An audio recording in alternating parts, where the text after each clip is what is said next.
today we're going to talk about body positioning. The body positioning that we use for sharpening, as well as the body positioning that you should use when you're cutting stuff.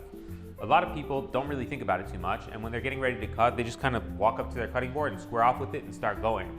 But it's not the best way to do that, and it's certainly not the way that we're going to position ourselves when we're sharpening. So let me talk to you about what you want to do so that when you're cutting stuff and when you're sharpening, it's a little bit easier and more comfortable for your body. So what we're going to do is, if we are right-handed, we're going to take a step back with our right foot just a little bit like this. If you're left-handed, you do the opposite of that. And you're going to shift your body just a little bit to the side like this.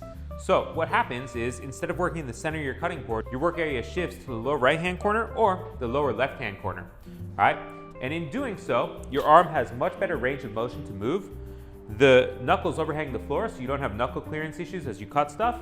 And you can look down on where you're cutting and gauge cut thickness without being off balance in the same way you would be if you were doing this kind of stuff. So it's a little bit more comfortable as you're doing cutting. For sharpening, we use the same kind of body positioning, and it's important because our motion is always straight forward and straight back. So as we take a step back with our foot, when we're sharpening the first side, we have much better range of motion with our arm as we're doing this kind of thing.